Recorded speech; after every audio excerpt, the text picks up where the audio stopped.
Hello and welcome back to another episode of the Spectre Approved Podcast, a podcast where three gamers play a game where it's going to make this episode lose our family friendly and go back to an explicit warning because the person that recommended this game to us has got me fascinated with snake tits. I'm your host, Adam Forrester, and I'm joined once again by Fenris. How you going? That's me. I'm doing all right. How are you? I'm good. And like I said, we have a third person joining us today on Spectre Approved. He's mad, he's bad, but he's a really great dad. It's Dane from Media Dump. How you going? What up? Who's ready to go on tangents and talk about their wieners? We got a reputation to maintain over here, all right? So no dogs, nothing like that. Hey, I did not drag that onto Steam Machine. Mick brought that up, so. Yeah, but it's become podcast network law now. You just need to get onto... Wait until the t-shirts launch. Yeah, congratulations. You've become a meme.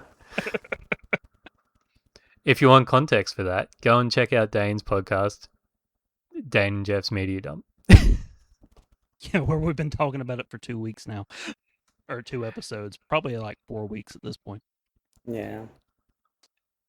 But as a faithful patron of the Patreon that no longer exists, Fenris and I gave those members the ability to recommend games for us. And you recommended Void Stranger. And like we were saying in the green room, I'm pretty pissed at you for recommending this. Not for the reason that the game is a bad game, because I don't personally believe that at all. Bit of a spoiler there. But I like to pride myself on finishing games with for the podcast. Like, yes, I'll use walkthroughs. Yes, I'll use mods if I'm super stuck. But I finish games. I think the only one that I haven't been able to finish was Xenogears, which like the way that we were playing that kind of made it impossible for me to finish it. Yeah. But this game just beat me. The game beat me. I'm going to be honest. So thank you for that. Well, it is a game for crazy people, so congratulations, you passed a sanity check. But for those that don't know, what is Void Stranger? It is an independent puzzle adventure game developed and published by System Erasure, a 2-person Finnish game studio. Released exclusively for Windows on 1st September 2023, the game initially presents itself as a straightforward Sokoban-style puzzle game before gradually revealing increasing complex mechanics, hidden systems, and a layered narrative. The game became widely known among puzzle enthusiasts for rewarding experimentation and observation rather than explicit tutorials. Damn right there. Encouraging players to uncover its secrets through repeated play. So, System Erasure is an independent Finnish studio formed by Areo Lation. I'm going to butcher, I don't know Finnish at all. And Antti Ukola. Although the studio was founded in 2008, it spent many years experimenting with prototypes before releasing its first commercial title. Rather than expanding into a larger company, the developers have intentionally remained a very small team, allowing them to maintain complete creative control over their games. Before Void Stranger, the studio released only one major commercial game, which was Zero Ranger. And in our spoiler section, we might have a little bit of a talk about the kind of way or relationship that Zero Ranger does have to Void Stranger, because it's different in a lot of ways. It was released in 2018 and is a vertically scrolling shoot 'em up inspired by classic arcade games from developers such as Toll Plan and Cave. Despite modest commercial success, it quickly earned a reputation as one of the finest modern shoot 'em ups. So, like I said, development for Void Stranger began shortly after Zero Ranger in 2019. The team wanted to explore puzzle design, so they started working in Game Maker Studio and wanted to do mechanics that would evolve into that Sokobon gameplay, tile-based gameplay. They started on writing, program, puzzle design, and art, because there was ongoing support for Zero Ranger before eventually shifting full-time to Void Stranger. So the game was publicly announced in October 2020 and remained in development for nearly 4 years. Like I said, released on 2023 for Windows, and rather than relying on a major marketing campaign, the developers primarily promoted the game through trailers, social media, and existing Zero Ranger fan community. Word of mouth quickly became the game's biggest source of publicity, with players recommending newcomers to avoid spoilers due to the game's heavy emphasis on discovery. Jumping down to critical reception, there is no aggregated Metascore for it on Metacritic because there are too few critic reviews. However, Steam has given it a very positive user rating with over 3,200 reviews across all languages, with roughly 91% of those being English language reviews recommending the game. The sales also haven't been publicly disclosed by System Eurasia because the studio is privately owned. There are no verified sales. However, the game's strong reception on Steam and continued discussion within the puzzle game community indicate it's achieved a successful audience through word of mouth. So, Dane, what brought you to recommend this game to us? So I wanted to do the same thing for you that Super Eye Patch Wolf did for me. Because watching his video on Void Stranger was what put it on my radar. And I did my best to talk Jeff and Dalton into this for an episode of Media Dump. Jeff did not take kindly to the idea of it, so to speak. So I decided, what better way than to ruin my friends' lives than to force them to play it by a Patreon donation. That's fair. Admittedly, the best way that I would like my life ruined is to be paid to do it. And I mean, considering the sort of games that I've forced Steam Machine to play through Patreon donations, I think y'all got off light. 100%. Yeah.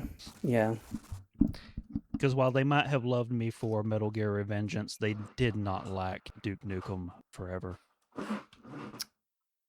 Which wasn't a Patreon, that was a campaign, but still. Well, we were also treated to the Duke-ish treatment with Ion Fury, which, I won't speak for Fenris because I remember his opinion, but, could have been worse. Hey, you know what? But boomer shooters ain't for everyone. No, definitely not.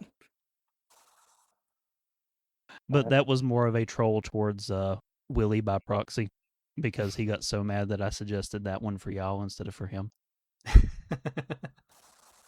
So, just being a jerk to all my friends. So you got into this game from a video series, is that correct?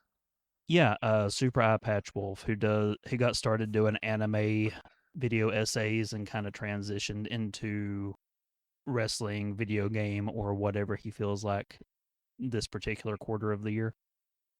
Oh, and he did an entire 3-hour epic on Void Stranger, where he broke it down through various levels of spoilers. Grabbed my attention. I'm like, you know what? I'm going to stop the video here and I'm going to go buy this game and check it out. Fell in love with it.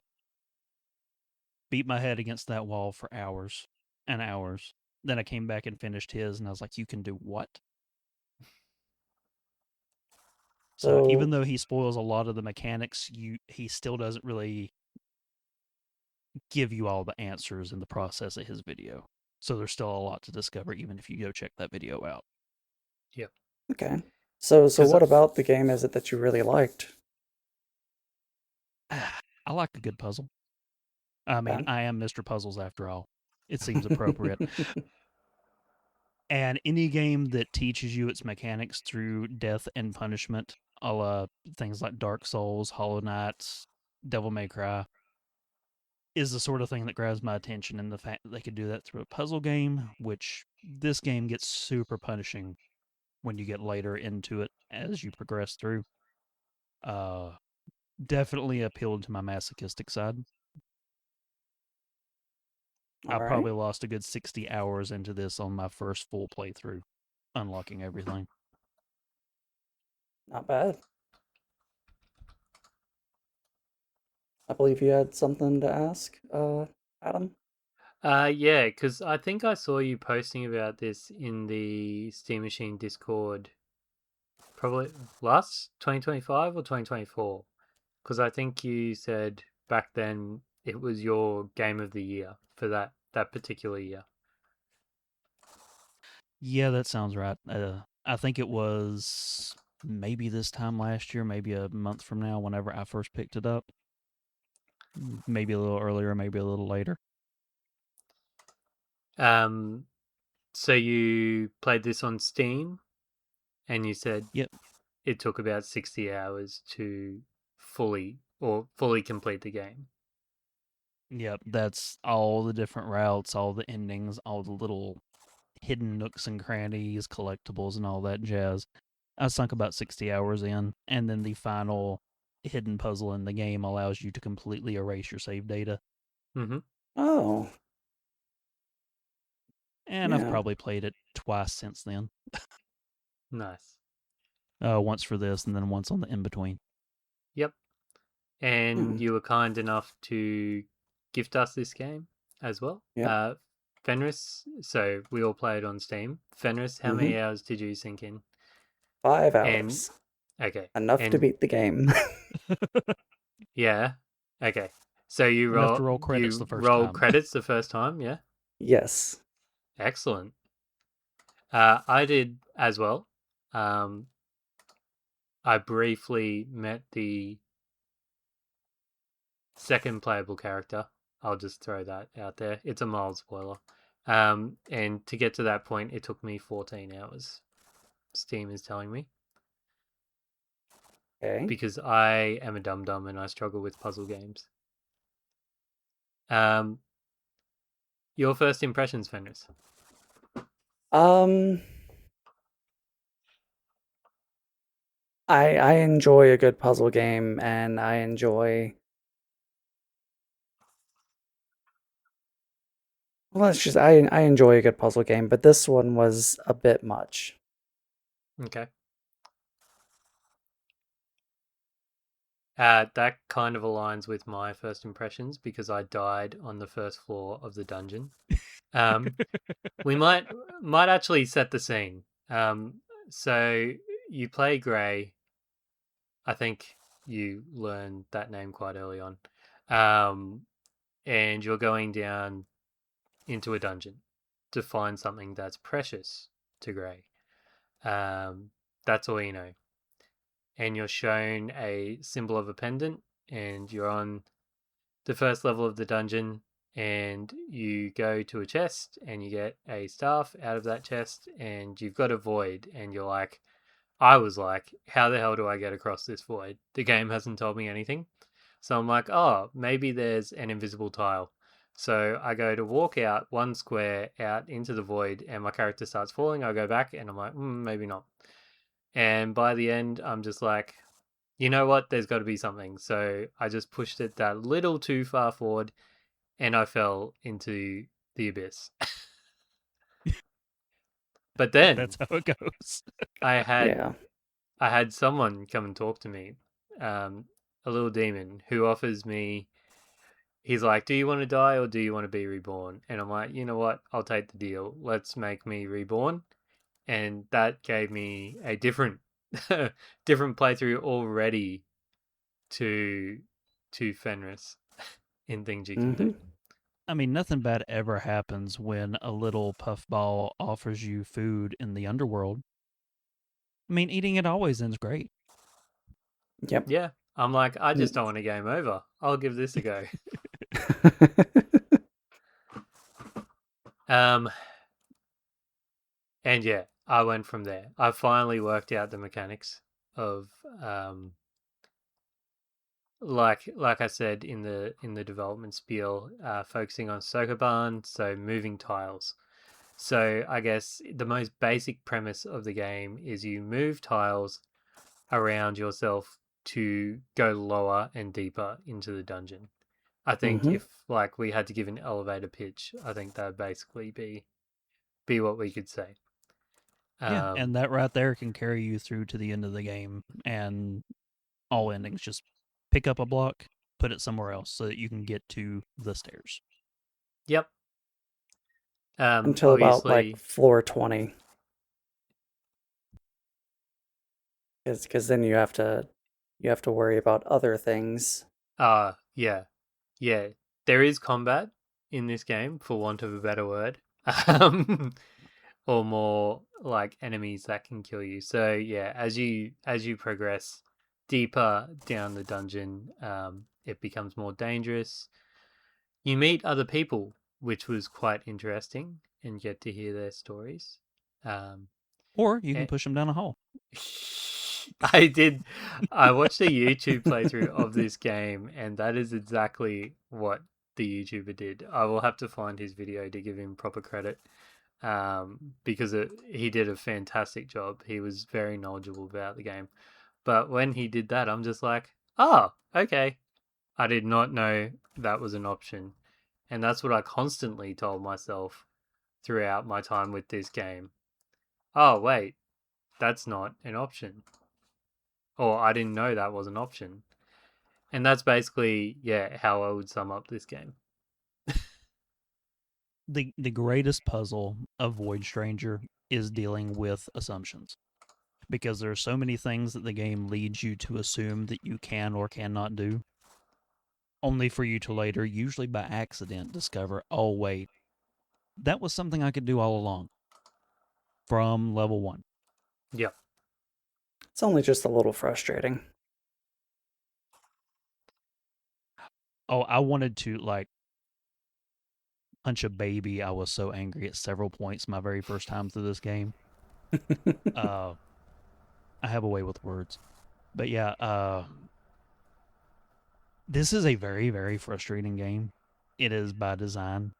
But I think the smartest and subtlest hint that the game gives you that it's time to go take a break is you will hit points where the game will actually just turn itself off, unprompted. Mm-hmm. Yeah. That kind of freaked me out the first time it happened. Yeah. After every kind of, I guess, main story beat, for want of a better word, the game is like, no, we've punished you enough for now. Go take a break. Come back to us later. We'll be here.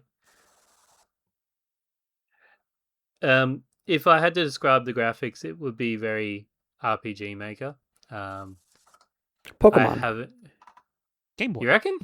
Yeah, Yeah, Game like Boy, Pokemon, old school, like red, blue, yellow Pokemon. Yeah. And he means this very literally. It is black and white. Yes, and that in itself is a bit of a story contrivance that we'll wait for Dane to take us through in the spoiler section. I didn't have any problems with the graphics. Like, there were no issues in terms of. I think the monochrome made it very easy to be able to see what was there and what was not. Yeah. For want of a better word. Like, you traverse across tiles, you traverse across glass. There are enemies that you need to navigate around because you can't fight back despite having your staff. So I guess I don't think that this game would be good if it had good graphics or modern graphics in that sense. the game tells you and shows you everything that you need at that point in time, I think. Yeah. At least Yeah. at least for a first playthrough. Yeah. Because I'm talking like, yeah, listeners might be coming into this for the first time. What do you guys think about the graphics? Nostalgic, obviously, for those of us of a certain age. Yeah, I didn't have any issues with the graphics. It was, I mean, the same across the board. It didn't change at all, which, wouldn't expect it to. And for what the game is, like, it fits perfectly. So, Dane? Yeah, it's there's definitely that Game Boy charm to it. I don't know. I really enjoyed just the pixel art in general. I know that they did a lot of experimentation with iterating over the stuff, and by the time they finally landed on what we ended up with in the game, like it's unobtrusive. It definitely doesn't get in the way of figuring out what's going on in a level, and yeah, I personally thought it was very well done. I enjoyed it. Yeah, and I mean, one thing that I will say is that the enemies you come across, there's not a whole slew, but there are different enemies that do different things, and the pixelated graphics kind of made it hard to figure out what they were. Because if you're reading a guide and it's like, oh well, the boar does this, or you have to dodge the bear, and it's just like it's a bunch of like squished sprites. How am I supposed to tell like what's what? I know what they do. I don't know what they are. And I think I know the exact enemy you're talking about with the bear or boar description. It's a beaver. Yeah, exactly. I never did figure that one out. How is that supposed to be a beaver? No idea. But Yeah, I think I Like know the leech, exact I same get. enemy as Maggot well. Yep. makes sense. The smile, okay, I'm on board. The beaver. yeah, but um and then like there's really nothing to say about the controls of this game because it's up, down, left, right, and then your use button, which also swings the staff and moves blocks. It's very straight. It's a very easy game to move through because you really don't need a whole lot of anything else really. Yeah, all the complexity is within the level design itself, not the controls to work through it. Yeah. I mean, there wasn't, as Adam said, there wasn't a whole lot of combat, just dodging basically. Uh, it's a game about exploration because you're doing a deep dive in a dungeon, and I think what was it, 200 floors? 255. 250. That's it. Yeah, 255 floors, but they go by so quickly depending, on how difficult or easy the current floor's puzzle is. Um, I think the most amount of time I spent on a dungeon floor was like 15 minutes before actually like looking up how to solve the puzzle. Yeah, and might jump straight into the movement gameplay then, because if it is as simple as we're all saying it is, like graphically wise, control wise, why the hell did we struggle so much with it, Fenris? Um, you see, most puzzle games, like Portal or Talos Principle, are relatively simple and straightforward because, it's one thing that you have to do. You have to get from A to B. In Portal, you have to shoot connected portals to get there and figure out how to do that. And Talos Principle, it's, you know, it's been so long since I've played that game. I don't even remember what the puzzles usually are, but there's a little bit more difficulty involved with Talos Principle. And then you have this game, which is Reach the move stairs. blocks. It's what? It just reached the stairs. Yeah, reach the stairs. That's it. But you also have to move blocks and don't fall through the glass and dodge enemies at the same time. And you have to know what each of the enemies does, whether it's like a straight left to right movement or whatever the smiley face does. Which I think that one, what was it? It was I want to say it was like a moves boo, one wasn't space it? it moves towards you when you are in its line of sight ornithologally. Oh, So if it can see you, it will move towards you. If you move one space over out of its line of sight, it says where yeah. it's at. Let's see. You've got leeches, maggots. You've got smiles, beavers, eyes, mimics, octahedrons, shades, and they all do different things. They all move across the board in different ways. So, like, leeches move horizontally in the direction they face, maggots move vertically in the direction they face. Smiles, as Dane said, will move towards you if you're within their horizontal or vertical line of sight. Beavers, whenever you enter their line of sight, they begin charging in the direction of the player, but they only move in a single direction. Yeah. Definitely don't look like fucking beavers. Yeah. Yeah. Eyes are stationary. Mimics will, depending on what it is, white mimics copy vertical inputs, gray mimics copy horizontal inputs, black mimics reverse both horizontal and vertical inputs. Octahedrons, they'll chase you. Provided that there is a direct path to where you are, otherwise they freeze. Yeah. And shades, let's see, they spawn when a player walks over a copy tile and will follow the player. And if they die, you die. Yeah.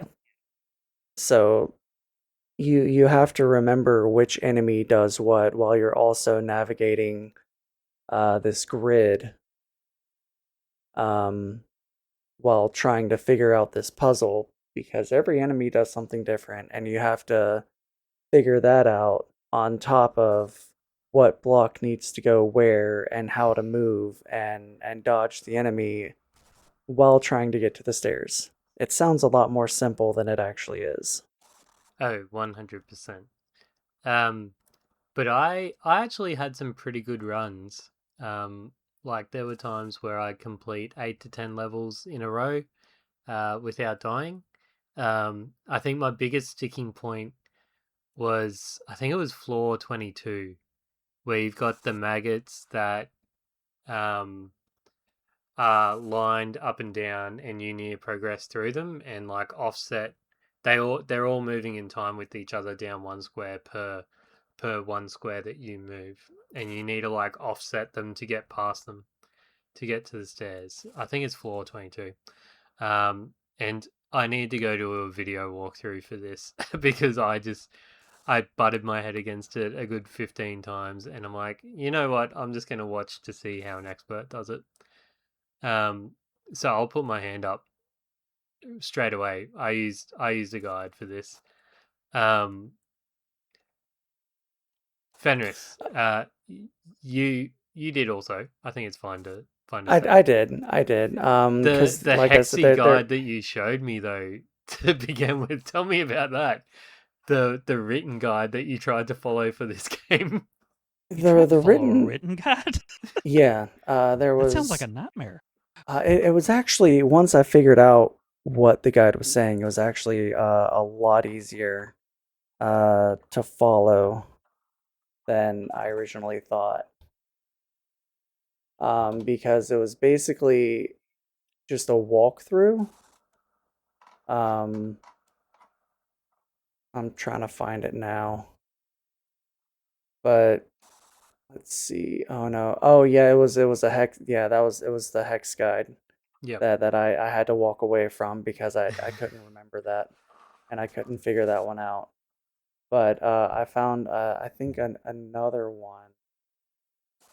Yeah, where it's basically just, let's see. Yeah, so basement floor 0, left, left, left, left, left, dash, left, left, left, left. And then basement floor 1, free movement. Basement floor 2, Z L L Z L L L D. It tells you where to go, and it tells you the inputs that you need to do to make it to the stairs. So that eliminated any difficulty, which was nice because there were a couple puzzles because I think I made it to like floor 100 just freestyling it and figuring them Nice. out. And then, like I kept having more trouble and more trouble and more trouble. And I was like, I'm getting way too frustrated with this. So I just looked up a guide and I found that and I was like, cool, let's do this. In Well, terms if it of, makes you feel a little better, uh, I was just gonna say, when you play hard mode, there were a couple of levels my first time through where I literally spent an hour on a single floor. Yeah, yeah, I believe it.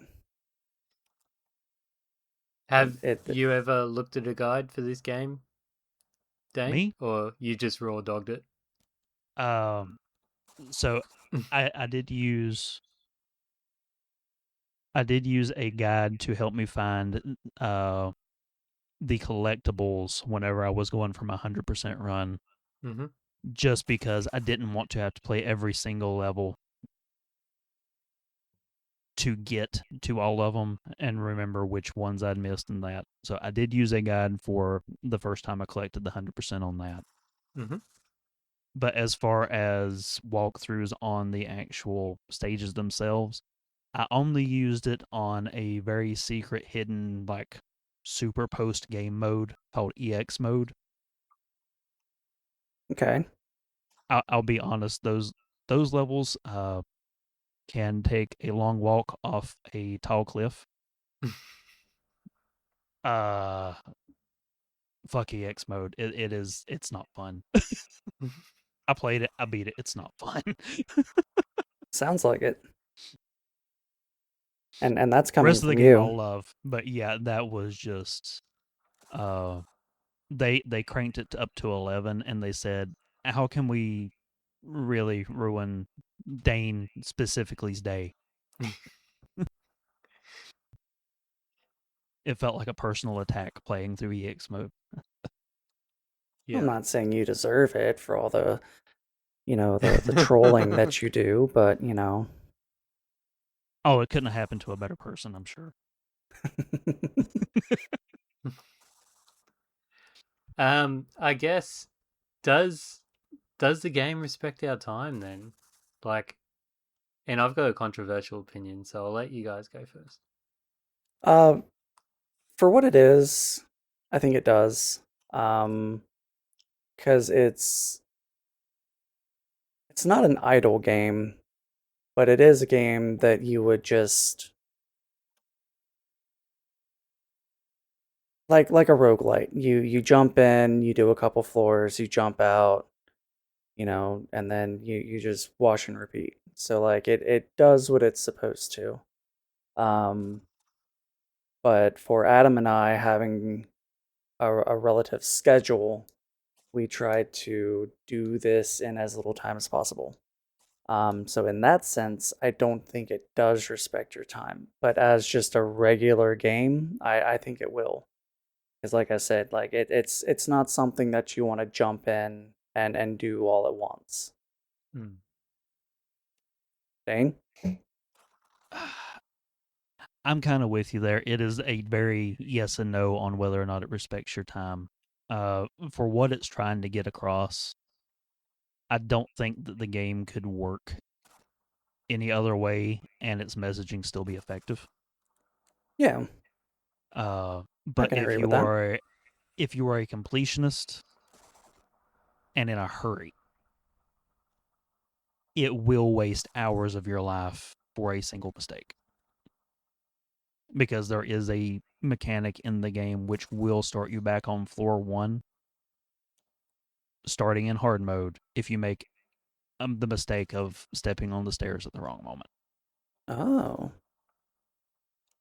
And I fell victim to that in the 200s so many times. The listeners at home can't see this. I do not have very much in the way of hair. If it's probably a good thing, because I probably would have pulled what I had out. So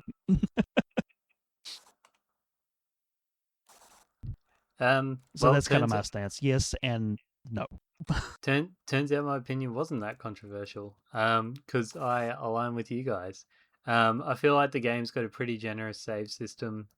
At least in your initial run, like you don't lose too much if you or when you die, depending on the amount of lives you have, or if you're like me, you have unlimited lives. By my way of playing. Shit, we didn't even talk about that. That's okay. We can go back to locusts. Yeah, so I think in terms of, like Fenris was saying, for those of us playing for a podcast, not so much. For normal gamers who aren't crazy middle-aged men, by all means, like this is a game you can jump in, jump out. I do have to disagree with you, Dane, about the completionist comment though, because as far as Steam goes, you can complete this game in a couple of minutes. Yeah. Your Steam can show 100% in. Well, when I say completionist about this game, I'm not talking about the achievements. Yeah, you get 100% of the achievements the moment you pick up the game. But the moment that you game over, it takes them back. Yeah. Mm-hmm. Yeah. When that popped up for me when I booted up the game, I'm like, do I troll the troll and just be like, well, I'm done. I've got 100% on Steam. I almost did that on Backlog Golf my first time through the game. Oh, that would have been, dare I say, cheating. Well, I mean, rules is written. Okay, fair enough. Fair enough. How many exceptions am I responsible for in the rule sets at this point? At least 5. But yeah, let's go back and talk about locusts, which are your lives, basically. So, much like Adam, I ran this with infinite lives because I didn't know what I was doing, and I guess I picked the right option. So, and ate the underworld fruit. Yeah. Yep. Give me that devil fruit. One Piece knows what it's doing. I did the same thing my first time through. Everyone without knowing what they're going in for is probably going to end up in that situation. Yeah. Because you don't know, and this is a mild spoiler. When you take the deal, you are locked into a very specific ending for the game. Mm-hmm. Would you care to explain why they're called locusts and not lives? Or do you know? I do know why they picked that, but we're getting into lore with that. And I don't know if you want to really delve into that now or in the spoiler section. Adam? We'll probably leave it for the spoiler section, but basically what we can say is they're essentially like, for want of a better word and not being an expert, lives like in Mario. When you die, they go down. There are ways to increase them if you don't take the devil fruit at the start of the game. Yeah. And there's a very specific point where you can trade them all in for something good. Kind of. or do even more interesting things with them, because there are so many fun things that you can do with locusts that the game, it does eventually tell you explicitly some of the things you can do. Yeah, because I think we can talk about how one way you can use them at least, without being spoilery, you can give them away to NPCs, because, like I said earlier, you meet a variety of NPCs as you are descending the dungeon. Um, Everyone's there for a different reason, which kind of made me think at one point, "Ooh, is this a purgatory run through? Are we in purgatory?" Maybe, maybe not. Listen to the spoiler section. But just from talking to the NPCs there, you can give them locusts, because there's a couple in particular that are very hungry. But basically, yeah, they're kind of side quests, kind of not, in the fact that you can give away your locusts to NPCs, to be a good person. Yeah. There's a hidden mechanic involved in that, right? I don't know the specifics, but I know there's. I just assume after a certain point, I just assumed something was everything with this game. The game does have a morality system. Okay. Wow. All right. So Well, I'm glad I'm I didn't knock assuming them off that edges then. this game has 255 layers, right? Is that what you're telling me? Yeah, but it does go deeper. Of course it does. Are there any other non-spoiler uses of the locust, Dane? I just touched on how they were lives and how you could give them away to NPCs. There are lives. There is a secret that an NPC in the game does spell out for you that you can perform with them. Hmm. But beyond that is one of those secrets that you stumble into as you begin to understand that you're not as limited within the game as you would think. Okay. Okay. And that's about as unspoilery as I can get with that one. Yep. So because we see them in the overworld, they can be in chess and the like as well. So Mm-hmm. should new players try and go for the chest then? What would be your recommendation there for new players? If they see a chest in, like, let's just say the first 200 floors of the game, should Yeah, they you try see their a chest, darndest to go for it? Yeah. always open it and take your time so that you don't die in the process and negate the reward. Yeah. I did that a few times. I got to the chest, but then I couldn't get back. Yeah, see, I was collecting them and trying to get to them until I realized that there was really no point because I didn't Yeah, really you. need them. Yeah, once you have voided yourself and eat the devil fruit, the uses of the locust do go down a little bit because you're no longer using it as a get out of death free bug. Yeah. What do you guys think of the music? Oh, I love it. Yeah. It was pretty good. It was pretty good. I enjoyed it. It was that oh, what's it called? The chip tune, Mm-hmm. basically, like the 8-bit sounds. Think Pokemon. Yeah. Yeah. 100%. This is Pokemon for crazy people. Just with less pets. Yeah. And I don't know if you feel the same way. I never felt like they got repetitive and grating. No. No, because while it was all like 8-bit chiptune, I want to say like every floor had a different track. I don't Every remember. 10, what's the word for it? 20. It's every 28 levels. Every domain has its own theme. Mm. Okay. Each domain belonging to one of the Void Lords, which is kind of a story thing. Yeah. Yeah. Ah. Yeah, it's something you work out pretty much in your early on in your first run, though.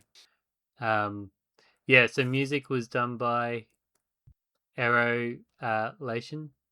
Again, sorry about the pronunciation there. Purely self-composed. I think for a one-man score, this was brilliant. Apparently, they taught themselves a lot about music composition with this game. Oh, Okay. learned on the job. Nice. They have done a couple of game dev talks in regards to this and with Zero Ranger. And there was no voice acting, so can't really comment on that. Yeah, because there was there is one vocal performance. But yes, yeah, yes, there is. Yeah, sorry, the I forgot greatest about bad that. ending of all time. Can't actually find the credit for that. You said it was the bad ending? Yeah. Oh, well, that's the ending I got. If you don't get the bad ending on the first run, you cheated or you're a genius. Oh. Okay.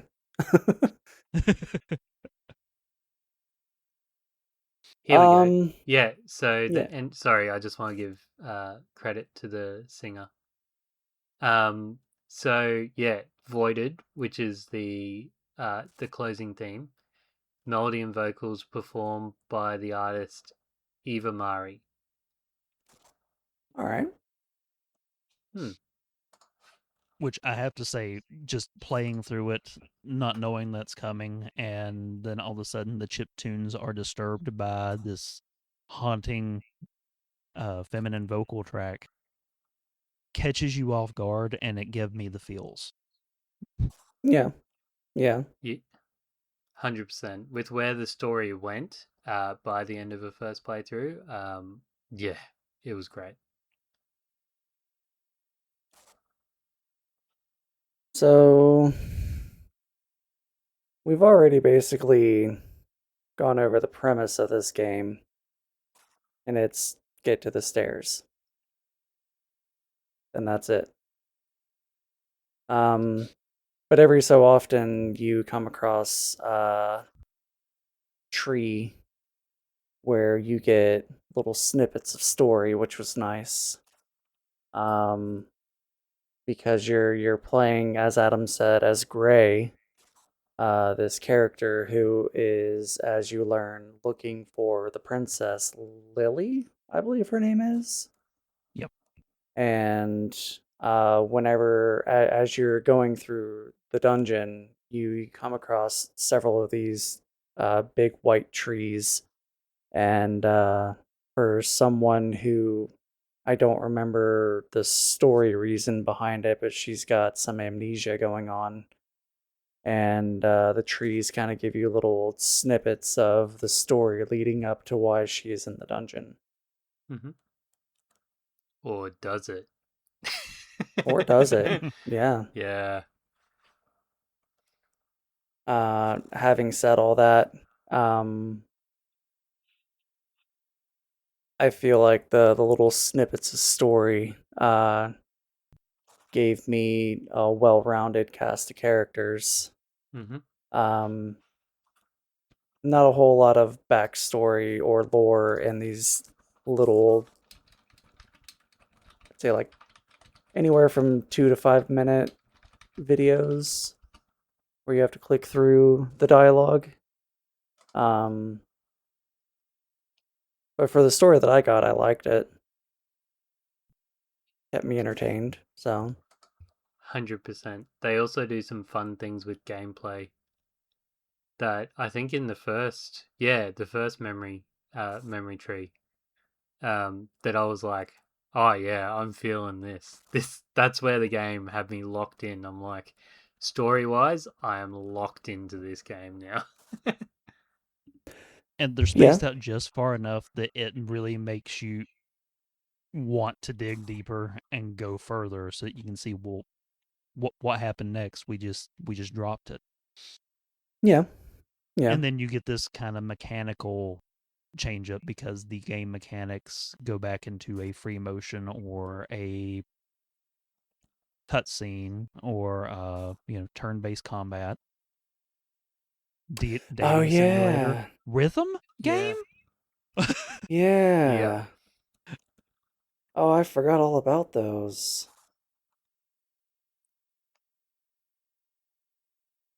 Yeah, that was very different whenever I got to my first turn-based combat section. I was not expecting it at all, and it's basically you as Gray fighting against what was it? The first one was Princess Lily herself. Yeah. yeah, Princess Lily. Trying That's right. trying to get a teenager out of bed. The Yeah, parents that's it. And the parents' combat is built nightmare. entirely around insults. At one point, you can get hit for critical damage by being called a booby monster. Yep. Uh, That changed the way that I thought about this game a lot. Uh, it definitely added some good points to it because it just was it came out of left field because during that story snippet you're supposed to wake the princess up and then make you her take a know bath. make her take a bath and she's renowned as a spoiled princess monster and the only one who can really tolerate her is you. So you're tasked with waking her up in the morning and she turns into this princess monster and you have to fight her through, as Dane said, insults. And it just came out of left field. Like it was completely unexpected. And So surprisingly easy to lose. Yeah. Yep. yeah. Yeah. So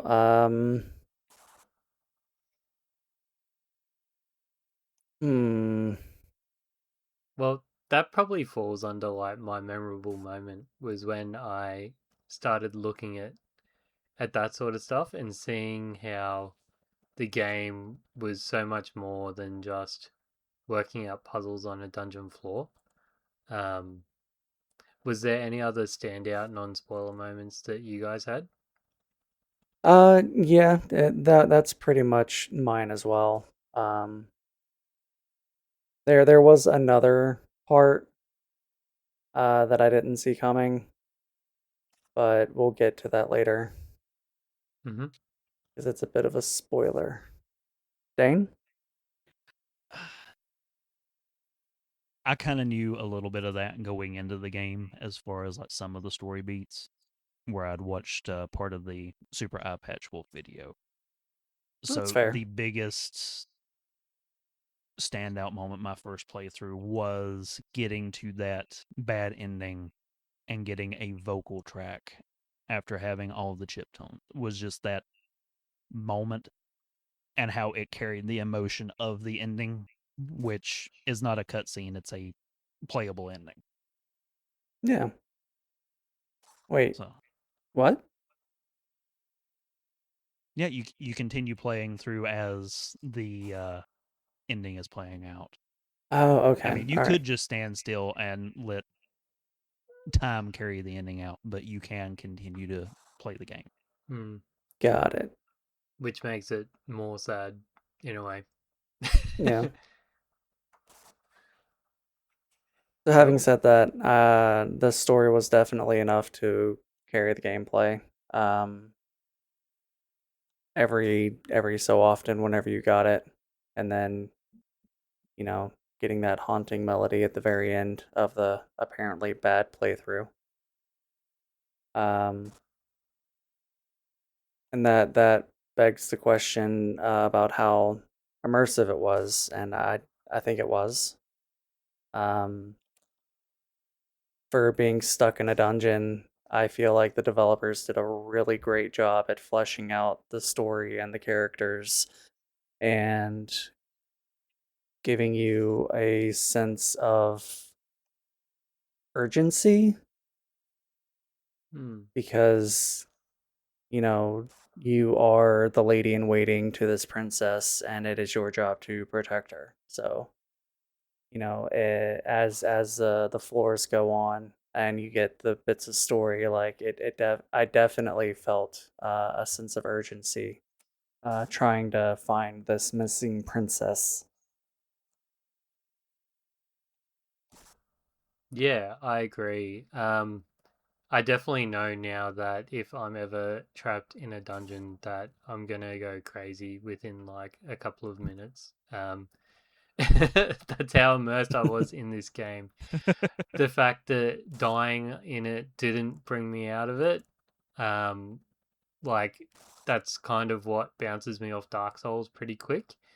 But not for other roguelites. I don't really understand that part of my brain. But things like that, like if I just die too many times, I just get frustrated and I'm done. Whereas seeing those little snippets of story every 28 levels was what pushed through the urgency. I wanted to know more. I'm like, I'm going to conquer these puzzles to find out what the story is. Well, I think Void Stranger definitely benefits from the Super Meat Boy effect. Fail quicks, restart quick. Mm. Yeah, yeah, and At least, and early game. and the way they do the restarts really helped with that, because like if you had gone through 50 floors and you died and you had to restart those 50 floors, like that would be super frustrating. But Yeah. whenever you die, you just start over on the current floor that you're on. So that really helped. I think the unlimited lives probably really helped also. I don't Uh, know. yeah, that definitely carried the majority of the weight. Yeah, doing a in inverted commas true playthrough of actually using locust properly. I don't know if I would feel the same, but yeah. I mean, I'm assuming that if you're going in for another playthrough, then you're so deeply immersed in this game that you just become Dane and you could beat this game in like 30 seconds.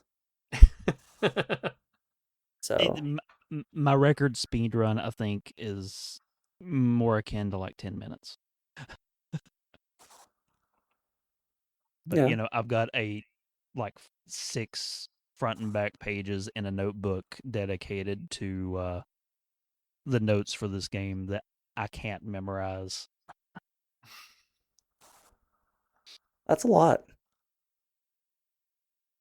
That's massive amounts of dedication. That goes to show just how much you really enjoy this game, which is a good thing, I think. Yeah, I appreciate you sharing it with us then if you Yeah. have that much fondness. My biggest regret is I can't play it for the first time again, to be Yeah. perfectly honest. Have Yeah. you I gotta have you had a look at uh what's it called? Um Zero Ranger? I haven't dug as deep into it as I did Void Stranger, but as far as shoot 'em ups go,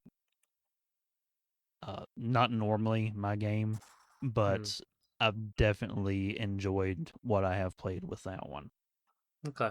It's really well done, and they are still working on a final game mode for it. So it's not Wow. 100% completed yet. Yep.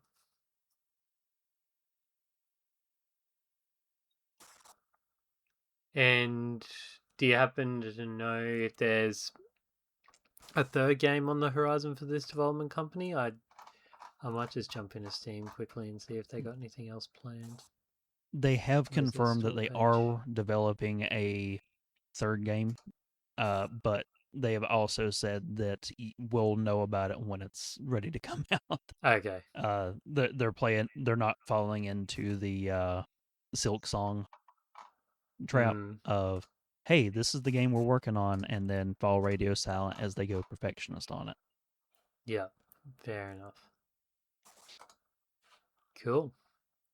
All right. Well, does anyone have anything else they'd like to talk about regarding the game? And if not, we'll jump Um, into our ratings. no, I think that about covers it. Uh, There are multiple endings, as we've said. That alone would not get me to replay this. Fair. It was just, it had enough content. I did not find myself wanting any more. A single run was more than enough for me to get the experience. I think that's about all I have to say about that. Okay. Dane, anything else you'd like to comment on before we jump into ratings? If you at all like a difficult puzzle game, there's few games that I can recommend more than this one. If you hate puzzle games, you are going to be wasting $12. This game is not likely to change your opinions. But if you like a really brain-burny puzzle that you can sink your teeth into and lose like 2 weeks at a full-time job into, this game can do it. So I'm guessing that's a fun rating from yourself in our fun or fail system. Yeah, on a fun or fail, this one's definitely a fun. Cool. Do you want to go next, Fenris? Sure.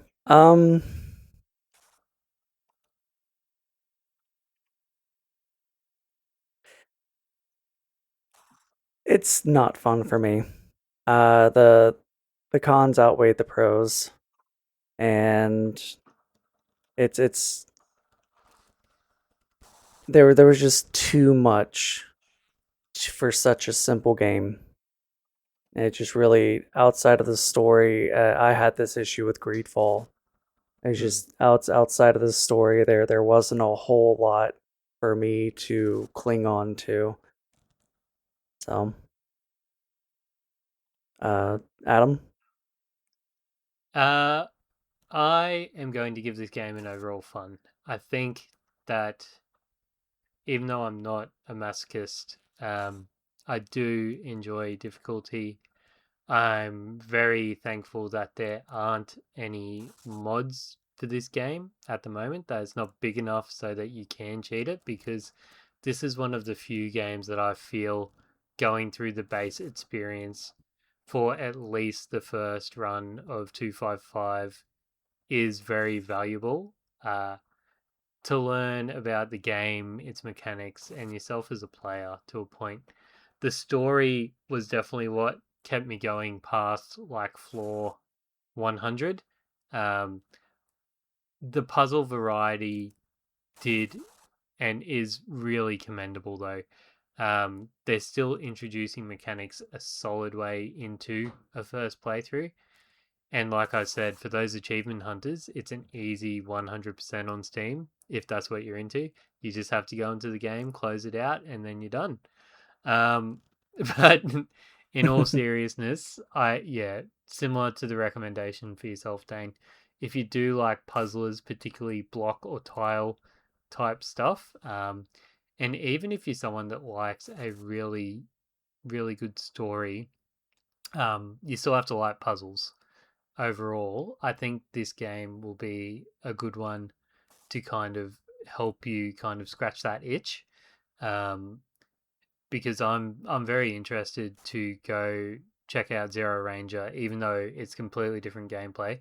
But if it has the same sort of storytelling mechanic as this, and the fact that the devs are still doing content for it, like still updating it, even after what I would term the success of Void Stranger, shows that they're committed to their games, which is always fantastic to see.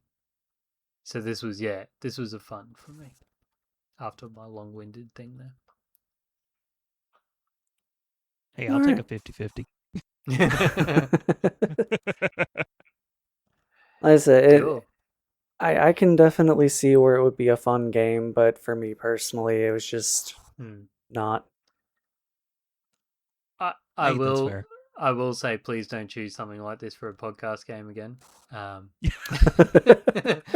ever, because playing it on a timeline makes it not so fun. But yeah, I stick by my rating overall. Yeah. Thank you to Brian for recording and keeping us up to date on our ratings. Alrighty. Dane, you're the guest. Plug your stuff first, my man. Hey, if you want some more of my nonsense and more tangents and wiener talk than you can shake a stick at, check me and my buddies Jeff and Dalton out on Dane and Jeff's Media Dump. You can find links to all of the stuff at djmediadump.com or just search for us anywhere fine podcasts are sold. Cool. Is that the only project you've got going on? We've also got the imminent return of Grumpy Jeff's Pro Wrestling Power Hour, which does not feature my buddy Jeff, even though we named that show after him. We've only got like 3 episodes in the can, and it's been on a long-term hiatus, but we are coming back, and we've got a third guest host, resident guest host, who's going to be joining with us. So if you're at all interested in wrestling, specifically like Monday Night Raw, might be a fun one to look at on the horizon coming back soon. Fantastic.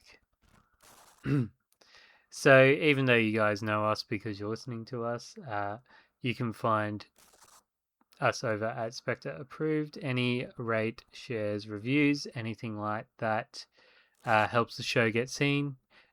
We don't have a Patreon anymore, but we do have a donation button on our main feed on Red Circle. So no obligation whatsoever. Just if you think we're doing a good job and you want us to keep doing what we're doing, anything is much appreciated. You can find me over on everything as Spectre Approved, basically. I did put up a post on Infinite Backlog about this game. However, we have no listener correspondence this time around. But I'm Spectre Approved on that, X, Blue Sky, Instagram, all the fun stuff. Where can people find you, Fenris? I'm Fenris Wolfsbane. It's my online moniker. You can find me everywhere by that on Discord, Steam, Epic, EA, GOG, Final Fantasy XIV on Gilgamesh, so come say hi. I'm also Fen Wolf on Xbox, and that's it. Cool. If you would like to join and talk with Fenris, Dane, and myself, head on over to the TSMP computer games production server now. I need to be careful how I word that. Now the Steam machine is a real thing. Don't want to get anyone sued. It was a real thing before. You know what I mean. A console just not a popular one. we could get sued for. Head on over to bit.ly/TSMP Discord, all caps. Speaking of Discord, if you like the music at the beginning and end of our episodes, you can find that at Now the Nightmare. Yeah, Now the Nightmare. You can find all of his stuff at nowthenightmare.bandcamp.com. Go give him a listen. Our Discord leader is Dalton Suter. You can find some more of his stuff on YouTube. He does a lot of vocal covers and guitar stuff, and go check him a listen. He appreciates it because he's an amazing artist. Our splash art is by Lazarus. You can find him on TikTok and Instagram by that name. Excellent. So next game. Our next game is Warhammer 40k Dawn of War. Okay, finally. It'll finally come out, guys. Nice. There is one more thing that I do want to shout out before we before we go to our spoiler wall. I recently guested on the Rookie Run with Louis. So the premise for his podcast is that he gets a veteran and a rookie in relation to a game, someone who has a lot of experience and someone who is playing the game for the first time. And we covered Spec Ops: The Line. So yeah, I'll post a link to that episode in the show notes there. So go over and check him out and like everything that Louis does. He's a new podcaster, but he's got some fantastic episodes. And I'll he's definitely keen give to him a chat listen about Final Fantasy VII Remake, so he might rope you in for Ooh. that, Fenris, as it will be his first Nice. time playing it. I'll have to knock off the rust on what I remember from that. Cool. Yeah, so stick around. We will be talking spoilers for Void Stranger, and I think we'll use that beautiful track that is at the end credits of the game for our music wall. So see you guys on the other side.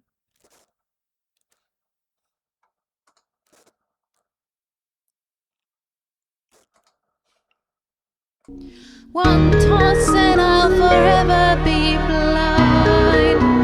Toss the key of peace behind.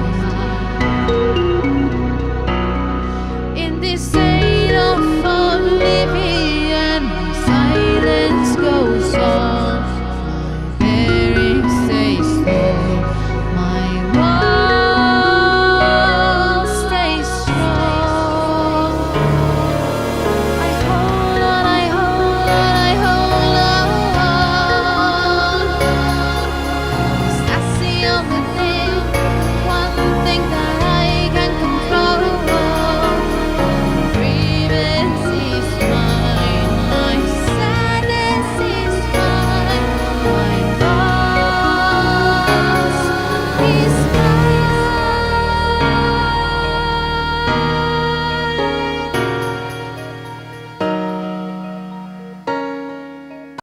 Welcome back to the other side of the spoiler wall for Void Stranger. So for this, we'll be throwing the main portion of this over to Dane, because he knows the game inside and out.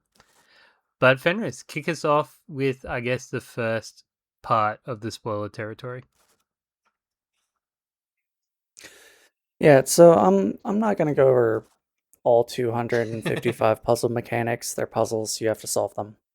And I didn't write down any of the optional NPC dialogue or a fair bit of the gameplay details. But you start off with the prologue, where a mysterious object falls to Earth, and Gray jumps into a massive square hole known as the Void. And her goal is unknown at first, but she's clearly searching for someone. And so she explores the Void, solving increasingly difficult trials by way of these 255 puzzles. And then she acquires the Void Rod at the very beginning. And along the way through this dungeon, she learns that the Void was once ruled by 8 Void Lords. One Lord, Aeus, committed a sin, causing the Civil War, and the Void Lords destroyed each other.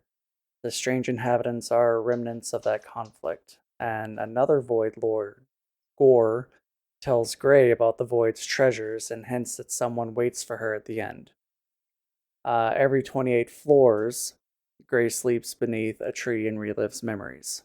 So it's not that she has amnesia, she's just reliving memories to give you, the player, some story. In the first dream, she serves Princess Lily as both attendant and protector. Lily is an immature, spoiled, and constantly causes trouble, and Gray deeply cares for her. Lily jokes that they should run away together.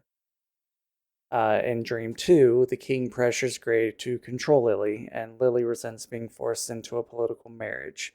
She calls Gray the king's lapdog, and Lily quickly apologizing, realizing that, she spoke out of turn and full of hate.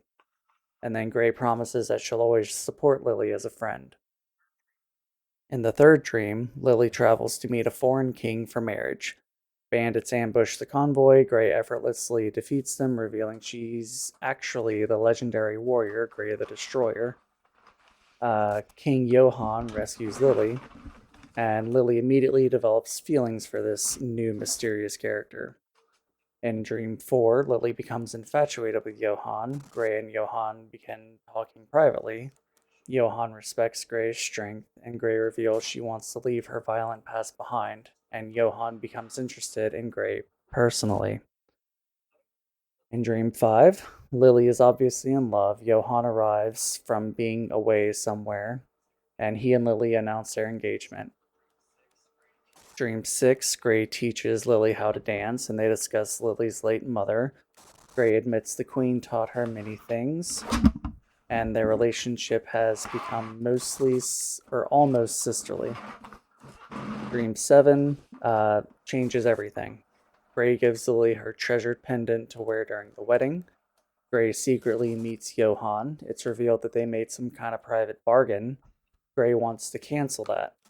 Johann admits Lily means absolutely nothing to him, which was a shocker to me. He only intends to use her, and Gray threatens to expose him. Johann strikes Gray with lightning, intending to kill her.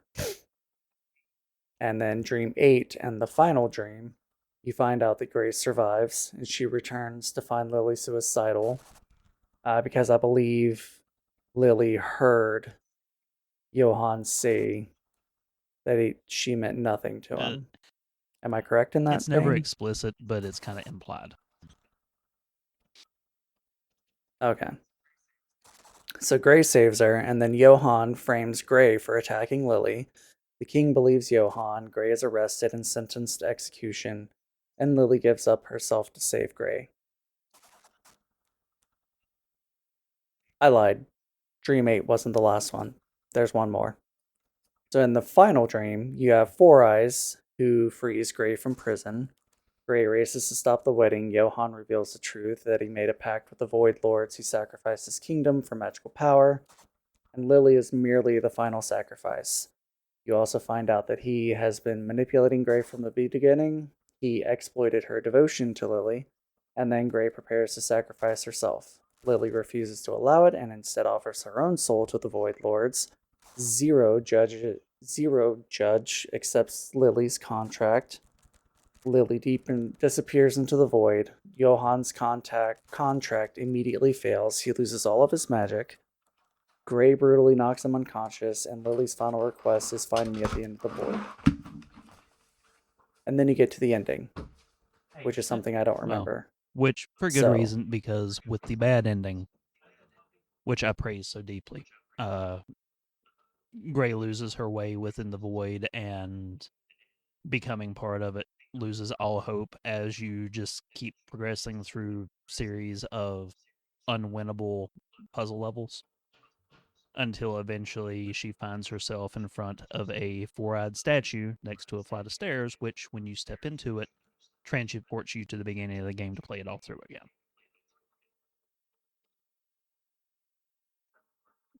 Is that the part you were talking about earlier? Hard mode has those statues next to stairs randomly throughout the game, and you learn very quickly that it is that statue's presence next to steps, not the fact that you are at the end of the bad ending, which is sending you back to the beginning of the game. Hold up, I'll be back. That is just the only hint that you ever get at it before you fall victim to it. Okay. So do you want to walk us through each of the endings and how to get them? The bad ending, which we discussed, involves getting a game over and taking the deal from the little puffball, whose true identity you find out in the most hidden of endings. But in order to get the normal ending for Gray, you have to successfully reach the bottom of the void without having got a game over. Okay. So when okay. So I know that I know what I'm talking about. Can you do that if you eat the fruit? Eating the fruit makes you a part of the void, and that's why it changes your HP value from HP 7 to void. And you don't lose a locust whenever you die anymore. Gotcha. Okay, so you have to have these lives, and you have to have... Okay, I got you. Once you successfully reach the bottom unvoided, that is when you get the true ending, where you get to go to Void Court, where the Void Lords Sif and B stand on either side with Zero Judge in the center, who is not a Void Lord. We will cover that later. And that is where you were presented with the final plot twist of the game, which is, even though Gray came here and struck a deal, if she could reach the bottom, she could have one soul extracted from the void, being Lily. The plot twist is Lily is actually pregnant. And now Sif presents Gray with the choice. You have to either take Lily, who this will all be a dream. She won't really remember how long she's been here. The bigger implication being that every time you got the bad ending and started over as canon, so you don't really know how long Gray might have been trapped in the void. Okay. So she can rescue Lily and they can leave the void, and this will just kind of be like a bad dream for Lily. Or Gray can leave the void with Lily's unborn child instead. But one or the other has to stay behind. That seems like a really big choice. And Glad I as don't have Gray to is make it. struggling with it, the game rolls credits. But then at the end of the credits, you get an animated pixel art cutscene of Gray standing on a modern day street under a street lamp, holding a very, very tiny infant in her hands, before the game does the ending splash screen implying she made the choice and she saved Lily's baby instead. And then when you close the game and start it back up, when you start a new game, you don't get the original prologue. Instead, you find yourself walking into a modern house as a second character, going through the belongings of Gray, implying that she is dead now.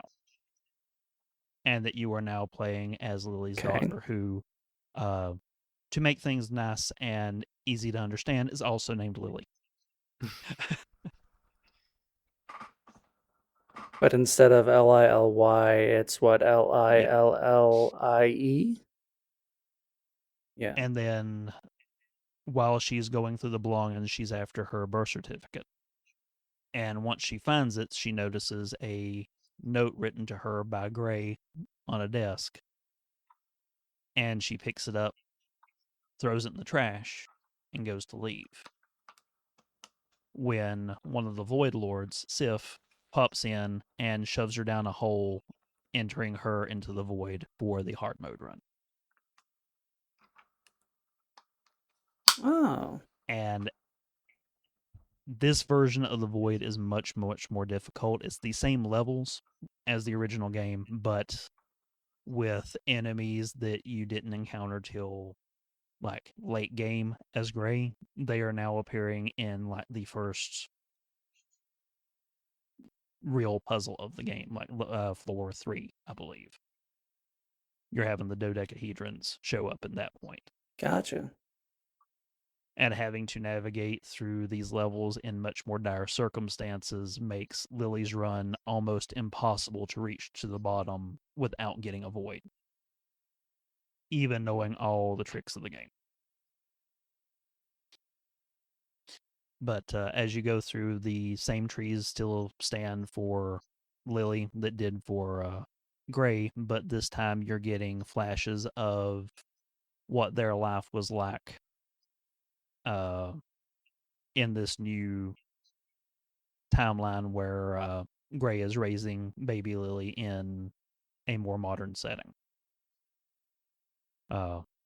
So I don't have like notes of breaking down Lily's story, but you find out things like them buying a house that's a very, very fixer-upper.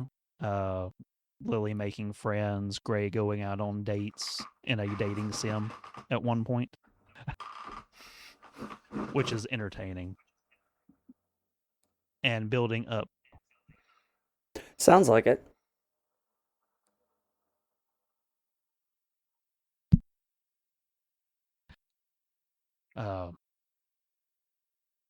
But you find a bunch of different things leading up to a point where Lily, as a teenager, comes home to show Gray that she's cut her hair off short.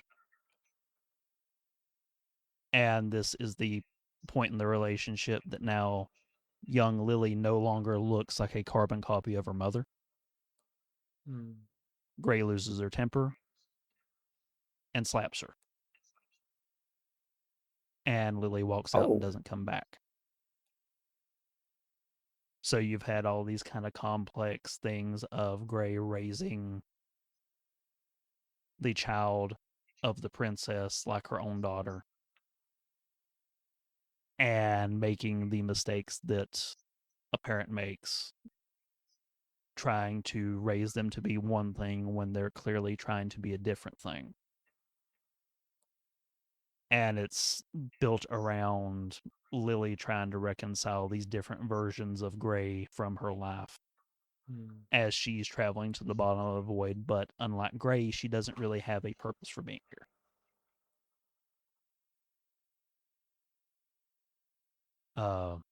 As you get to the bottom of the void with Lily, you don't have the same devil's bargain problem that Gray does, whether you are void or not.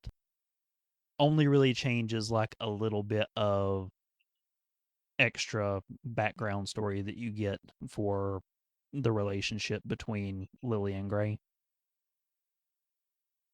So no matter what, Lily eventually loses her way in the void and becomes one of the eggs.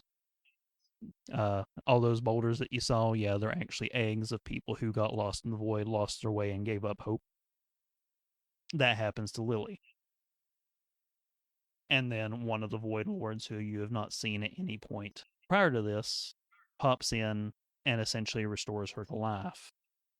And Lily gets to go to Void Court. Zero Judge then scrambles because he's like, yeah, you weren't invited here. We have no contract. What do you want? We got to get you out of here. And all Lily can say is, I just want my mom to have peace. At which point Zero Judge goes, good answer, and then dumps the Princess Lily into her lap and sends them home. Thanks to ambiguous wording, Lily meant Gray, but gets her bio mom that she didn't even know was down there. Yep. Now, is it because the way they cut the story up and frame it, is it implied that Lily doesn't know that she's actually an adopted daughter? If you manage to make it to the bottom of the void unvoided, you get these picture puzzles where you have to rearrange the blocks to build up pictures of baby Lily's life with Gray. And then you'll get little story snippets throughout that where you find out that she did get it confirmed that she was adopted. But my takeaway was that she never knew that her real mom was, trapped in some weird digital limbo. And is it only implied, like, what is there anything that explains the time skip? Because it's very clearly medieval times, like for the first run, when we're looking at Johann, adult Lily, and Gray in that capacity. See, my takeaway from that after learning that there's a time skip is that, like, the void is like the Fey realm, and that, like, time flows differently there. So, as Dane said earlier, there is no known way to know how long that Gray was in the void. And so whenever she got ejected from the void with Princess Lily's baby, it makes sense that a lot of time has passed, even if it was days, weeks, months, years. that Gray was in the void. Would that be relatively correct, or is it The game never really really stated? states. It kind of leaves that up to interpretation. Some of the NPCs that you meet throughout the void, as both Lily and Gray, feel like they could be from different times even compared to Gray. So it could be just Okay. maybe the void exists outside of time, and anyone who's there could be from any when, or it could be the way that I personally take it, which is all the times you get the bad ending are canon, and Gray has been trapped there for who knows how long. So between her Oh, entering wow. the void and exiting the void, that much time passed in the outside world. Hmm. But because the void Okay. being timeless, Gray doesn't really age while she's there.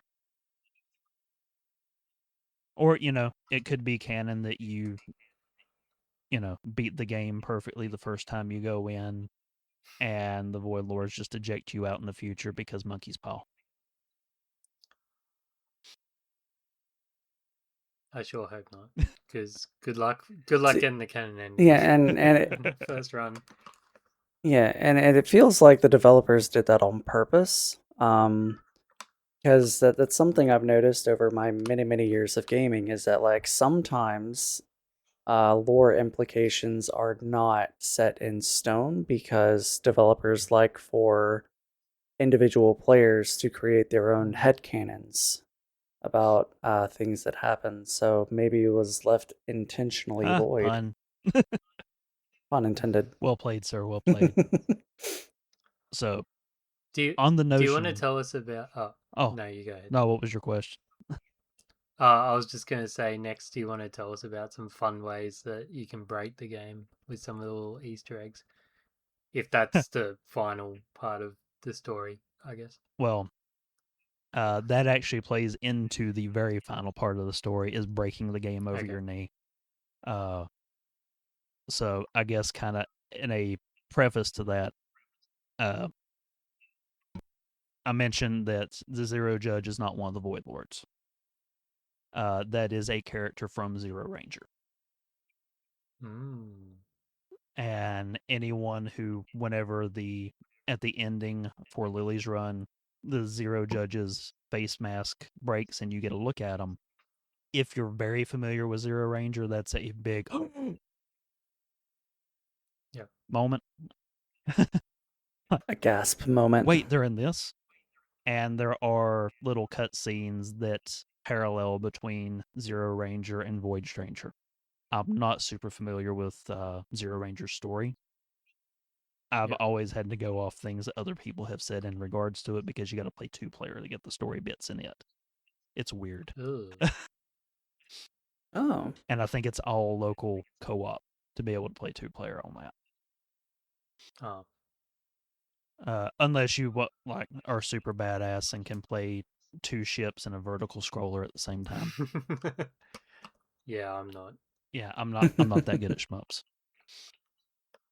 So for the after beating that, you do get a third run that you can play through the game as Sif. And if you've not found any of the game's secrets, this is where you get to really break the game over your knee for the first time, because Sif starts the game with a sword, so you can kill enemies, with wings that allow you to skip over 1 block of empty space at a time without having to fall, and the ability to talk to all the rocks in the game to get hints and tidbits. And unlike Gray and Lily, your goal is not to reach the bottom of the void. You're actually seeking out one of the other Void Lords who was thought dead, who you can encounter during runs as either Lily or Gray, provided you're on the right floor with an excessive number of locusts in your back pocket. This one being Mon. And Gotcha. if you hand over all of your locusts, Mon will give you a hint as to finding a skip in the void. So there's several places within the game where you can just, and this is where we're starting mechanical spoilers, I guess. Certain levels where if you fall into the hole, it this explicit point, you can go through a hidden level that dumps you out 20, 30, 40 floors deeper in the void. I think I hit one of those because I remember telling you about. I think I was on like floor 78 and then I popped out on like floor 120 or something like that. I don't know if you did that or if you did the thing where Gore, the disembodied head, tells you if you jump into a hole next to a smiling statue, that will use up all your locusts and skip you forward that many levels. I think I was. Yeah, that's that's a the skip one I that you did. can do any floor that has a smiling statue. There are I think seven different places within the void where there is a hidden exit somewhere in the level, which will dump you out further down. And that's the way that you can very Gotcha. quickly move throughout the void. But as either Gray or Lily, you can't do this as Sif. Well, you can, but it won't progress you to the, I guess, true ending for the game. To me, my personal headcanon is Gray does this, not Lily. You have to find the in-your-face secrets hidden throughout the game. So every time you enter a new domain for each of the Void Lords, who, by the way, are each representative of the demons of the seven deadly sins, with Abaddon, the Lord of Locusts and the bringer of the apocalypse, being chief among them. That's why the lives are locusts, because Abaddon. AS being Asmodeus, the demon for lust. It's been a while. I can't remember all of them. B being Beelzebub. Sif being Lucifer. Tan being Satan. Gore being Belphegor. Lev being Leviathan. Mon being Mammon, the one for greed, which is why when you meet Mon, give a bunch of locusts, get a hint. Greedy. Mm-hmm.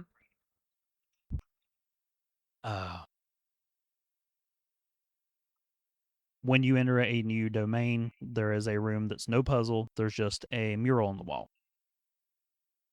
And you'll look at it and it'll be like something to the effect of, you don't know how to read this, and it'll show you what the mural is. At some point within that domain, you will find a square room. A 6x6 grid, just like that mural. And if you can change the floor tiles to match that mural, pick up the stairs, you can then drop down the hole in any floor and you will access that Lord's chamber. So that's what those murals were for. 3 of the floors will have special items which let you break the game. The first one being the Void Memory that lets you talk to rocks and they will give you secrets, such as the very first boulder in the game, or egg, which tells you knock on the back of a chest 3 times, then wait 3 seconds, and it will get 3 locusts instead of 1. I figured that out by accident. Because I wasn't paying attention. I was running into a chest, and I'm like, wait a minute, I'm running into a chest. And then I went around the front, and I got more locusts. This is also where you get like tidbits of lore to tell you all about the different things involved in the Void War, and gives you more idea about what each different Void Lord was about. Mm-hmm. So, first one being the Void Memory. The next significant one is actually not the next one, but the domain after that, where you get the Void Wings. This breaks the game. Now you can skip over holes without having to put a block there.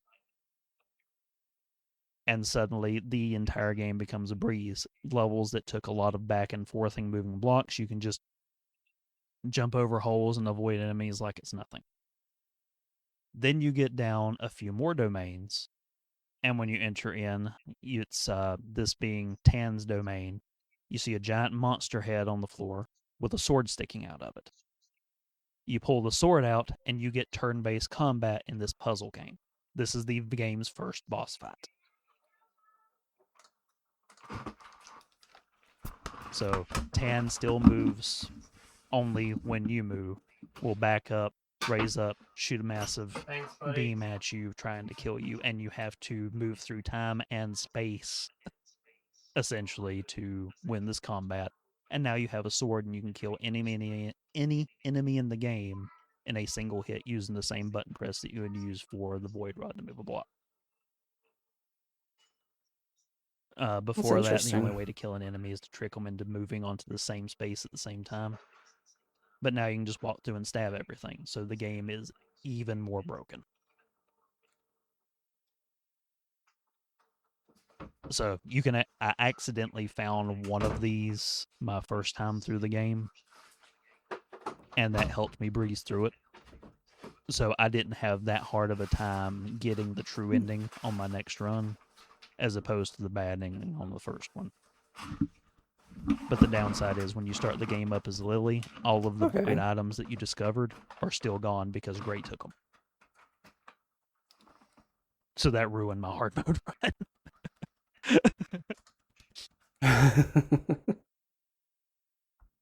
That I'll be willing to bet that was pretty frustrating. But by getting those and then talking to all the rocks, you find out about the Void War and the traitorous Void Lords. Aes, Mon, and Gore are considered the traitorous lords. Aes because Aes did something to betray Abaddon. Mon sided with Aes, and then Gore didn't pick a side, so not picking a side, Gore being Sloth, was treated as bad as if Gore had sided with the traitorous lords. So all three of them were punished. Mon was presumed dead because no one saw him again. Oh, I say him, I think they're all actually sisters and referred to as theys. Yeah, I'm on the wiki here, and I don't think they I know have they're all gender. referred to as sisters. I think they're all gendered as they. But Mon, for the longest time, read to me as being the brother of the group. But I do think that I found out later that they're all considered sisters. So,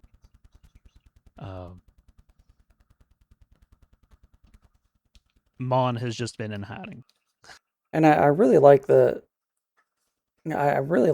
naming structure too, because the name for them is within their mythical name. So like Ad is Abaddon, and then Aes is Asmodeus, and then B is the beginning of Beelzebub. Yeah, when that finally clicked in my head, it was just a really one of those genius like naming. son of a bitch that were playing in my face the whole time. Yeah, and the only outlier I think is Leviathan, because I don't know if Leviathan was actually like a demon, because all of these names are demons, like I forget biblical the name demons. Of, Abaddon. forget the name of the theologian who paired these demons up with the 7 deadly sins. But you know, he went so far as to delineate between Satan and Lucifer, treating them as separate entities. And I know Leviathan is not listed in the actual biblical canon as a demon either. Yeah, it's more to do with like the it's referred to in Babylon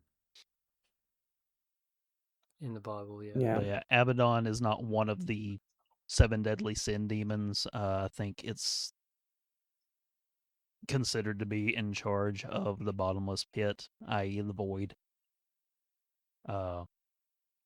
Which I guess we're getting up to the biggest spoiler of the game with that one.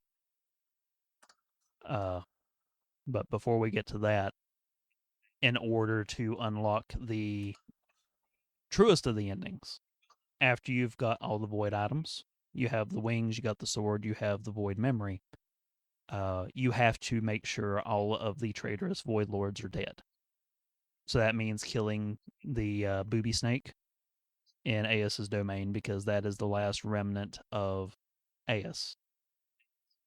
And you do that by solving the game's most bullshit puzzle involving taking screenshots of every level where you can see part of a snake tail and then having to arrange that in paint to make the brand that you have to carve in the square room for that domain.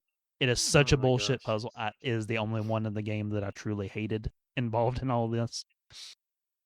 But when and like just go doing ahead. that is what gives you the hint that you need to be able to reach tail to stab the tip of the tail with the sword in order to kill it.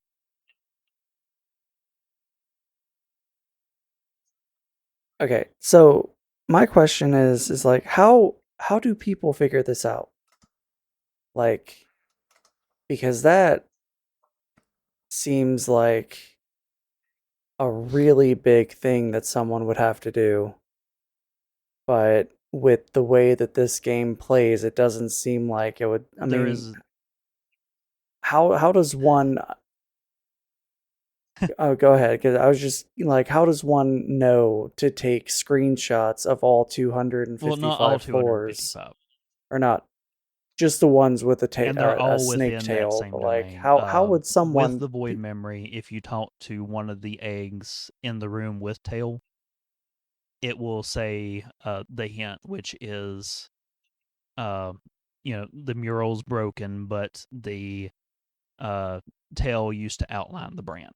So that is the hint, and then you're expected to kind of notice that in some of the levels you can kind of see a tail wrapping around the edges of the screen.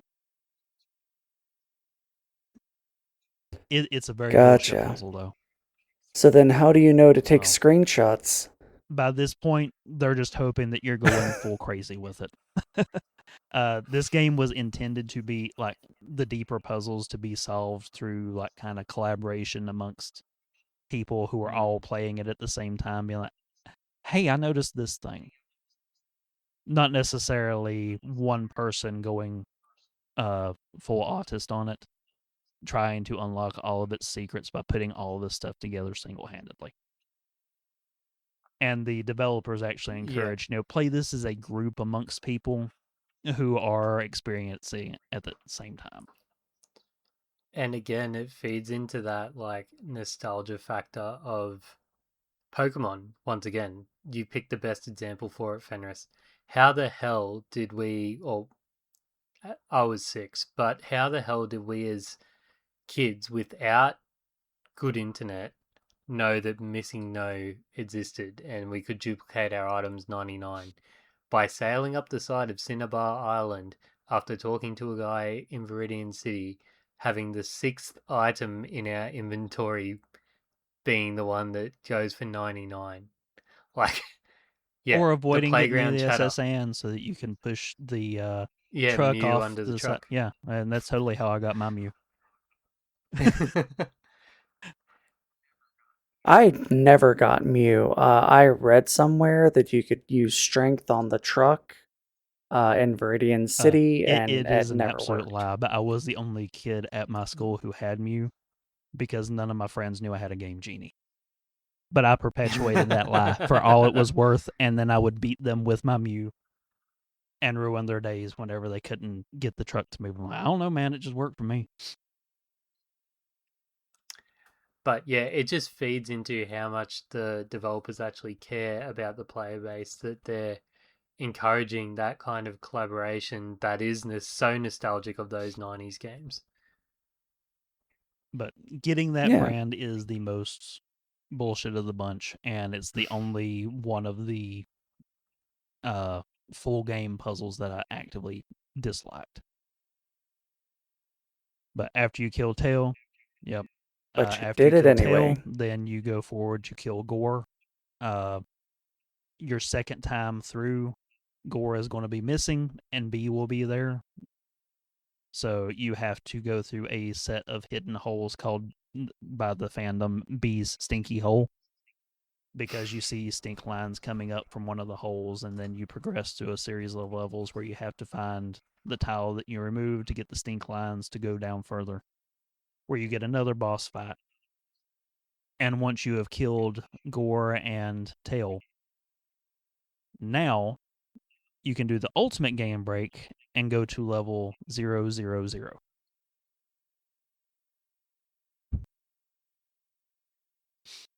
I'd read you can about reach that. this at any point in the game because, I guess, final mechanical spoiler. If you put a block down, you can walk onto the game's UI and move the values and items around on the game UI. So you can pick up the level number, move it over to where your locusts are, and now you have whatever that many locusts. You can pick up your HP and put it for the level value and send yourself back to level 7. Or you can move a 000 locust value into that final spot for the level and transport yourself to level 0. Where there is like this Metroid style statue of the 3 traitorous Void Lords. And after you've killed them all, they disintegrate. And you get the true rod, which lets you pick up all tiles on a level, not just one.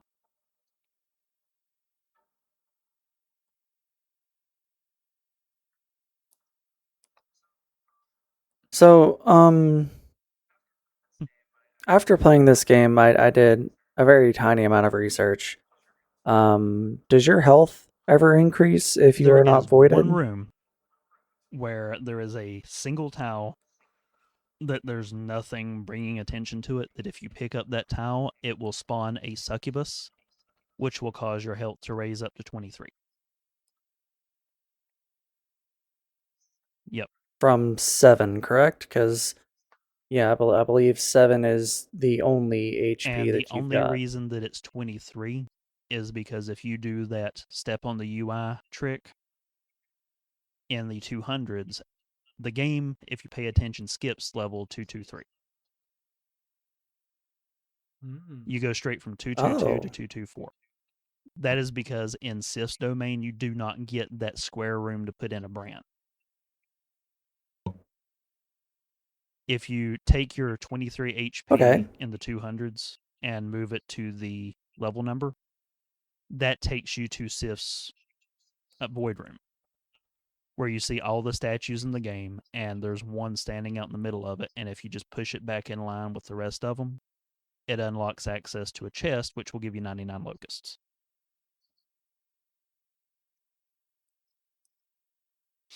So, Good to know. I guess if we're talking true story, true ending, what's like the final outcome for Grey and the Lilies? So, the true ending, you have to get the true Void Rod, and in the final domain, the square room for that one, you have to solve it because the mural is a blank mural. You have to remove all the tiles and then fall down the hole to begin the Dis route, which is the 3rd hardest levels in the game, in my opinion, where it tests all of your mechanics knowledge and introduces new ones. At which point you finally reach the ending and you find out who the little fluff ball is and why Mon has been gathering all these locusts. So, all of the locusts that Mon has gathered from you getting secrets are used to revive the fluff ball into the Void Lord Lev, who was the true traitor the entire time. And you find out Grey's true identity. Grey is Ad, who abandoned the Void to live as a human, returning to the Void to save Lily. So, as Grey in this instance, you use the Void items to retain or reestablish your true form, and then you get Lily back, and Lev has decided, I'm going to destroy everything, and the final level of the game is a shmup section where you transform into a giant mech flying through space, destroying all of these monsters and spaceships and things that Lev is throwing at you in order to defeat Lev with the power of violence and possibly love if you manage to reach the center of this last bullet hell thing in the very end of the game. But by defeating Lev, you end everything and get the true ending where Lily gets to be set free from the void, presumably still pregnant, and she's just left on a beach. Yeah, that's crazy. Yeah, it's insane. Like it's just one of those cases of like it's the most anime thing that could possibly be happening. Yeah. I'm really knowing that. I'm super interested to go back now and play the shmup and be like, how much of this actually translates across to Zero Ranger or from Zero Ranger because it came first. It's a very, very simplified version. And whether you're playing through as Gray or as Lily at that point, because if you do it as Lily, you're not having the revelation of Lily is actually Ad. Lily is just operating with the powers of Ad by using Ad's void items. Yeah. But So, in the shmup, they behave differently. So yeah, that is the entire game spoiled. That's Void Stranger. Wow. I'm so glad that. Thank you though, because that just took a direction I was not expecting. Right? Yeah, it takes so many hard lefts at Albuquerque when you start getting into that deep solving the whole game puzzle aspect. And that kind of puts it in the same category as games like The Witness by Jonathan Blow, where you've got all of these puzzles hidden in plain sight to the entire game that you could play the game start to finish and never notice. Yeah. Well, yeah, that is Void Stranger, everyone. Thank you so much for coming on, Dane. I don't feel like I could have done that game as much justice as you've just done in that section there by any means, even through watching a video. So yeah, thank you so much for coming on. And if you want a really well done and more articulate breakdown, again, I'll mention Super Eye Patch Wolf's video on it is an amazing watch. It does the game real justice, and he does separate the levels of spoiler out throughout the thing, so you can jump off at any point. As opposed to me, where I just lay it all out for you. I noticed that video is titled Void Stranger, a game for maniacs, as the subtitle. Yeah. It is. So... it is very accurate. Well, thank you very much once again for coming on. Thank you for choosing this game for Fenris and I to play. Hey, thank you for humoring me. Yeah, no problem. And thank you everyone for listening. It was.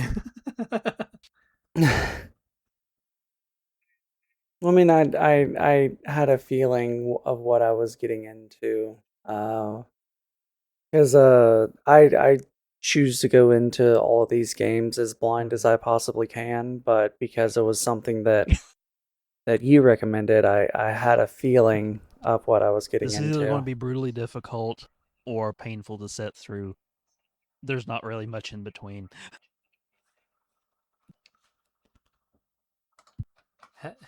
Just bear with me for a moment because I just need to look up. Have we got your third pick?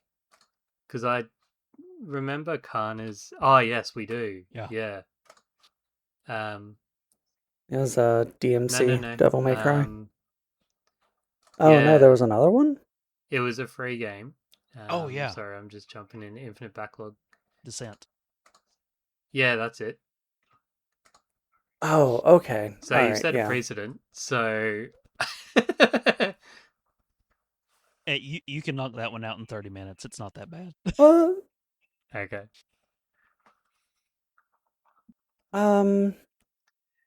It's free on. I don't know. I think that's why we haven't. Like, I don't have it specifically in my library. I don't think I do either. But I was just thinking because like uh Ion was one thing, and then Void Stranger was something completely different, and then DMC is going to be something completely different. So I'm interested to to know what Descending is going to be about. Also, you can knock it out in 30 minutes. It's more of an interesting little free game. That's one of those, the more you think about it, the worse it gets. Well, Fenris and I will experience both Persona 2 and Nier Replicant prior to that. So I think we'll be pretty well versed in bendy stuff. So, but we'll see. Once again, check out all of Dane's stuff. Check out all of our stuff. Is there anything else you guys want to chat about before we close out the episode? No, I think that's about it. Anything you want to shout out in general, Dane? Anything good you've been playing or watching? No, I've been watching like reruns of Alf with the kid. Nice. So like it's not been very spectacular. I haven't started Spider-Man Noir yet. We might be covering that one for Cage Fest over on Media Dump at the end of the year. Mm-hmm. Oh. So yeah, we really like Kurt Russell and Nick Cage over there. So that if either of those actors pique your interest, Media Dump's a fun place to come hang out. And we start horror movie celebrations a month early with Spooktember. Have you guys done the original Stargate yet? I'm not up on Media Dump. We haven't done Stargate yet, but that is definitely one that is up Jeff's alley. Sweet. And if we can ever manage to talk, insert myself on that episode. Hey, you're more than welcome anytime you want to come on. We leave it open to anybody who wants to join in with us. If we can ever talk Ian from Tadpog into it, we're going to have him on for a Star Trek. Nice. Because that man knows Star Trek the way I know Void Stranger. Anything you want to shout out, Fenris? Not really. I haven't really been doing much outside of playing Assassin's Creed Black Flag. That's all I was going to shout out. It is definitely worth it. I'm not big on remakes, but I've actually been blessed with playing some good remakes in the last couple of years. Both Silent Hill 2 and Black Flag Remake are both excellent. I've heard good things about the Silent Hill 2 remake. And I still haven't actually messed with it. And you won't know it, but Resident Evil 2, 3, and 4 are excellent remakes. I haven't got there yet. You have absolutely nothing to compare it to. The original though, Resident so Evil remake was just a good one. take my word for it. The one on GameCube? Yeah, it was. It was. It definitely kept the tank control horror aspect really well. I just loathe tank controls.